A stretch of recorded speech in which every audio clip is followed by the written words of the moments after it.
જય ભીમ તો બોલો. જય ભીમ.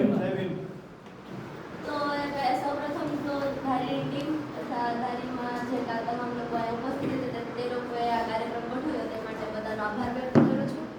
તથા સન્નાડીથી પ્રવીણ મામા, પીઠડિયાથી અરવિંદ મામા, પછી લોહિયાથી નાનજી મામા, પછી કુકાવાવથી પ્રવીણ મામા તથા રામોદથી મનસુખ મામા અને પીએલ માનુ સાહેબનો હું આભાર વ્યક્ત કરું છું કે તેણે પહેલ કરી છે સુપ્રીમ કોર્ટ જવાની.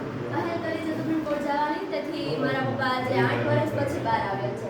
તારીખ 19/7/2016 ના રોજ મારા પપ્પા અંદર ગયા અને ત્યારે મારી ઉંમર ફક્ત ને ફક્ત 6 વર્ષની હતી અને મારી બેન વંદના તેની ઉંમર ફક્ત ને ફક્ત 3 વર્ષની હતી. ત્યારે મારા પપ્પા અંદર ગયા અને અમે અમારો પપ્પાનો પ્રેમ પામી શકતા નહોતા અને આમ કહીએ તો કે એટલું અમે આર્થિક રીતના નબળું પડી ગયું તો અમારો પરિવાર અને બધી જ રીતના હાવ નબળે પડી ગઈ હતી. પરંતુ આ પ્રવીણ મામા એના વચ્ચે ફૂંકાવાનું જે ગ્રુપ છે તે લોકોએ સફળતા મેળવી છે અને આજે મારા પપ્પા અંદર છે.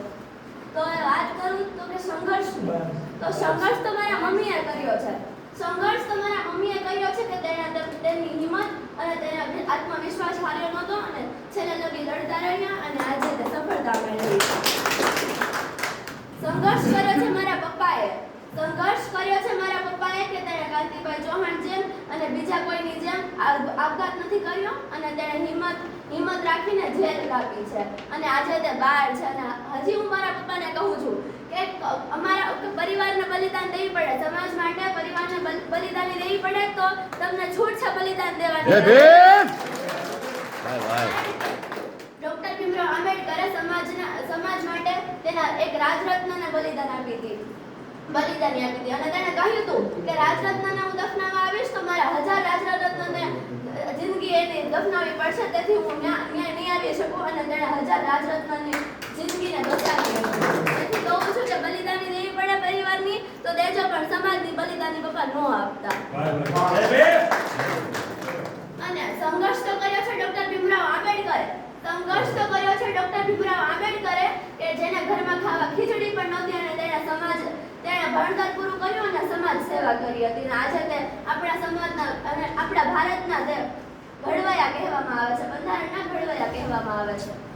હવે વાત કરું તો સંગઠનની, તો પટેલનું સંગઠન જો, બ્રાહ્મણનું સંગઠન જો, ક્ષત્રિયનું સંગઠન જો, તે લોકો બધા એક થઈ જાય છે અને આપણે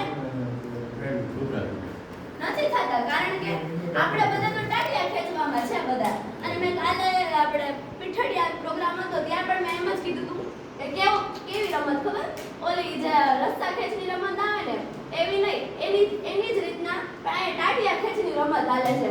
એ આપણી જ સમાજના લોકો આપણા જ ભાઈઓને ટાટિયા ખેંચે છે અને નામ બદનામ કરે છે. તો એટલું જ કહેવા માંગુ છું કે ટાટિયા ખેંચવાનું રહેવા દો અને એક થઈને સંગઠન બનાવો. આપણા ભારતની અંદર 11 લાખ સંગઠનો છે. કેટલા 11 લાખ સંગઠનો છે પણ એક સંગઠન પણ એવું નથી કે એક છે. એ બધા સંગઠનો એક થઈ જાય અને આપણા સમાજનું કેવડું મોટું નામ થાય ને આપણા સમાજમાં કેવા કામ થાય છે. પરંતુ એ તો થતું નથી એટલે હું વિનંતી કરું છું કે બધા જ સંગઠનો એક થાઓ અને કામ કરો. બસ ત્યારે તો હું એટલું જ કહેવા માંગુ છું કે you cannot change your future.